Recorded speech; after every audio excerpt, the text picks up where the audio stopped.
All right, there's two things about the Swazi thing that you should know that is interesting. Put up this, we've had Lee Drutman on, haven't we, on the program, I feel like? Political scientists, competitive House districts are disappearing. You can see that in 98, there were 164 districts that were competitive. I don't know how what his parameters are for this. It may be like, a R +1 or a D +1, something within that range. That's the partisan index. I'm just guessing, but however it is, maybe people can quibble with what his parameters are, what constitutes a competitive House district. But this is consistent with what everybody sees. But here you can really see it on a graph.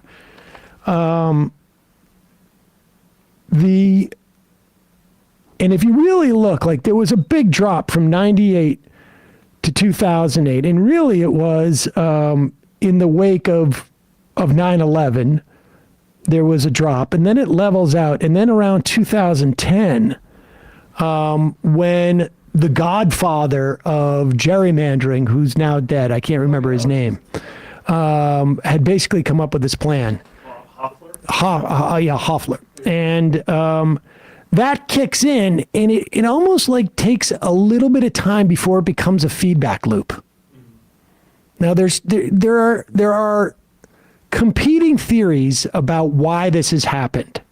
And it's probably a little bit of both. One, much more gerrymandering. And two, and I think this is what 98 to 2000, in that realm is, falling, into the 2000s, is a certain amount of self-sorting that's happening. But it's a little bit of both.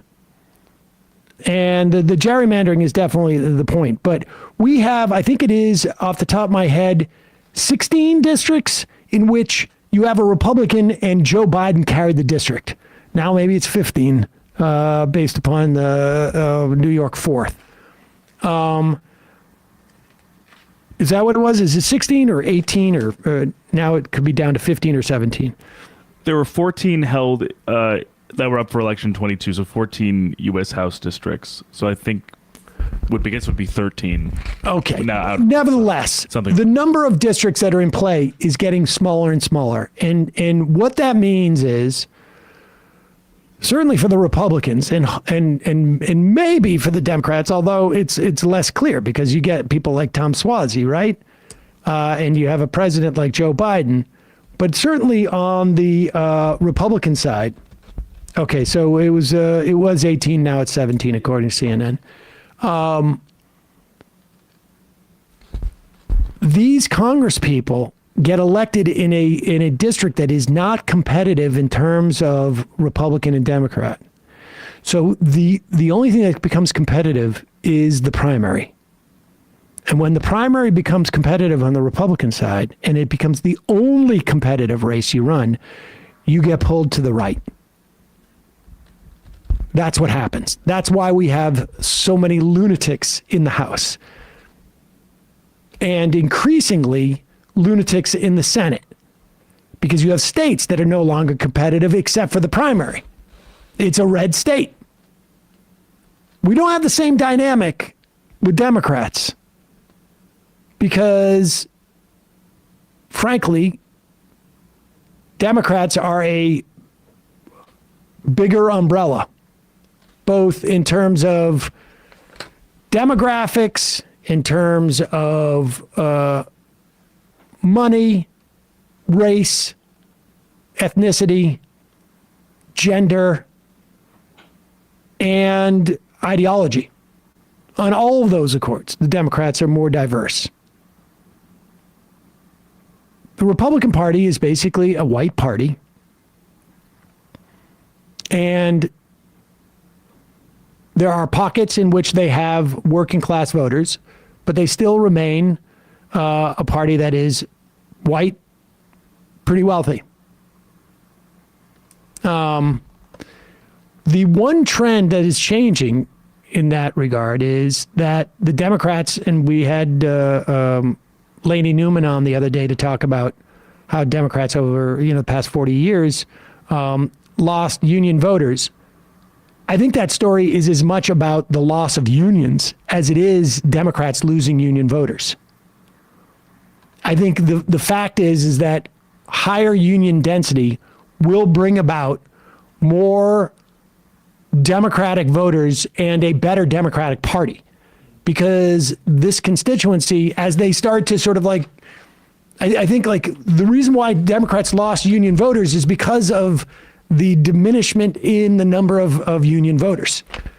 And that like you hit a certain density with unionization that begins to change the nature of communities.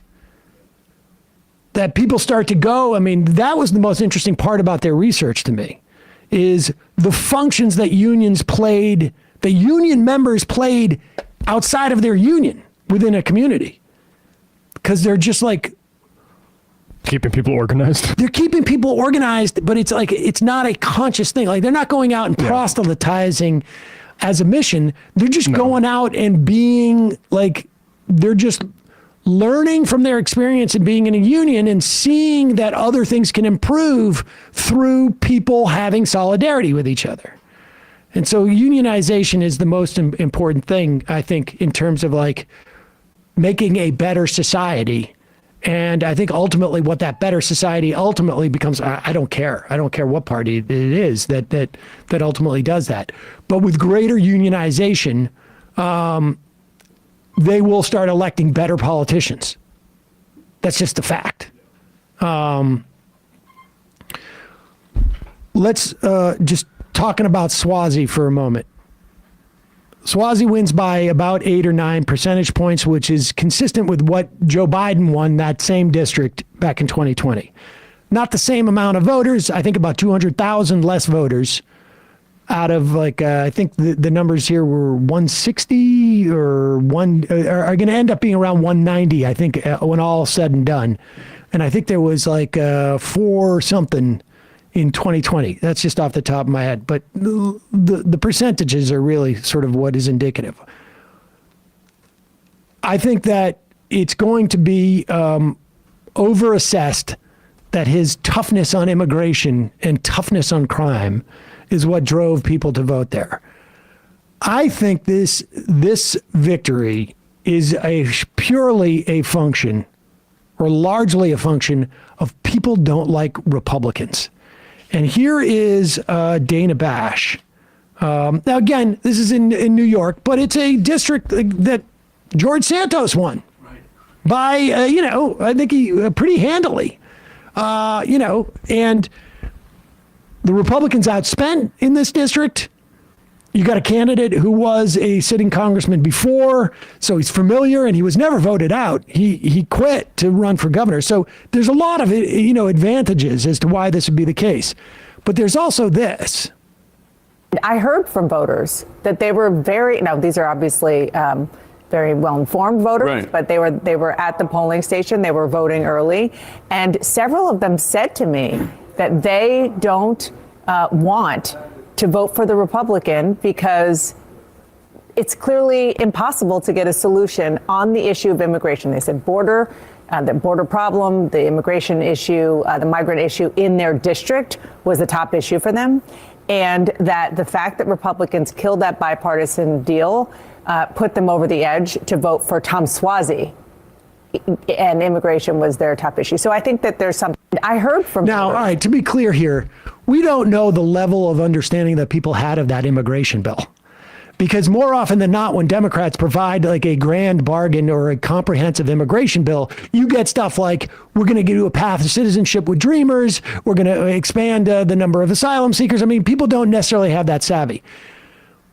But I think one thing that people should be careful about, and I'm not being a doomer here, it is very good that Democrats are winning special elections. Really good that they won this one in Pennsylvania to maintain the state house. That's very important. This, the more tenuous that the Republican majority in the House is, the better. But I think part of the reason why there is overperformance in these special elections by Democrats over the past 4 years, I think part of it is abortion, without a doubt. Swazi apparently is a lot of his ads towards the end were all about abortion. But I think it really is because Democrats now are appealing to more educated voters than they were in the past.